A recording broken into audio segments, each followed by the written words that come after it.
So welcome back to WhatGear Reviews. My name is Troy, and if you haven't watched any of my previous reviews, you can go back through the back catalogue, check some of them out, leave some comments, let me know what you think. So hopefully you would have seen the previous unboxing and first impression video on the MDR 10RCs, which I'm calling the Murder 10s. So I've been using these for just over a week now, and I have to say I'm really impressed with these headphones. I actually went out of my way in order to get some FLAC music so I could really get the most from these and see the difference between that and a regular MP3, and I'll tell you what, you really can hear the difference. And you know what, if you don't believe me, at least we know that dude from the script does.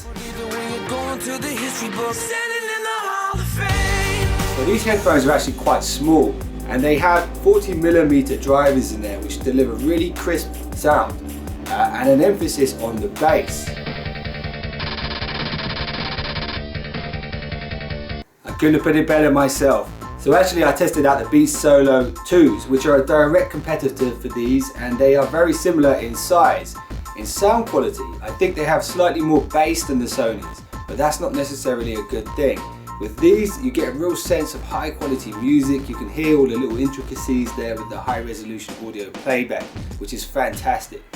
On top of that, this snappy feature feels much more solid on these. On the Beats, straight out of the box, I was really concerned about that. I kind of felt like they were just going to snap clean off.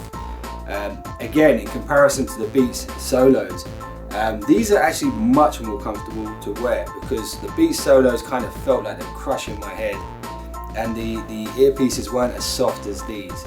So this really gives you a sense of a product that's slightly more premium than the Beats Solo 2s. Now please don't get me wrong, the Beats Solo 2s were actually very good, and if you really must have that beat over your ears, then go ahead and buy a pair. I guarantee you won't be disappointed unless they break.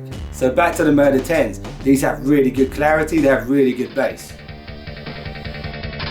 Yeah, all your bass are belong to us. Someone should teach those computer game programmers how to spell. What is this, amateur hour? So the great thing about these is the bass is really balanced. Sometimes if you have too much bass from a headphone, it detracts from the actual intricacies of the music, which you really want to hear. You want to hear the music how the artist intended you to hear it. So with these and the high resolution audio playback, you really get that sense of quality sound. And when you're wearing these for long periods of time, you don't want to feel like your ears have been slapped by the UFC veteran Chael Sonnen. Now he's boxing his ears, look at this. Left hand by So, my overall opinion on the Murder 10s, these might be one of the finest headphones known to man in this price range. And in my opinion, they absolutely murder the Beats Solo 2s. So, if you want a really nice pair of headphones, get the Sony Murder 10s. So that's it, thanks again. Don't forget to subscribe and join me again on the WhatGear channel.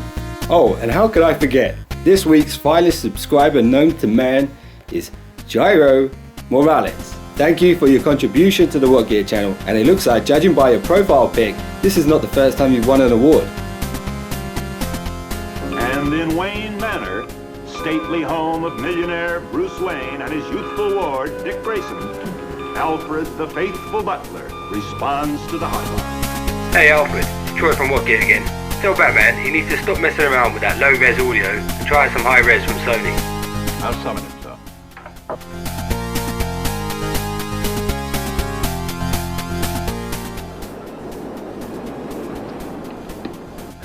Hopeless. It's not even a good recording. All those devilish rumbling noises. You're on, Chief. Those noises are our salvation. What? Those noises?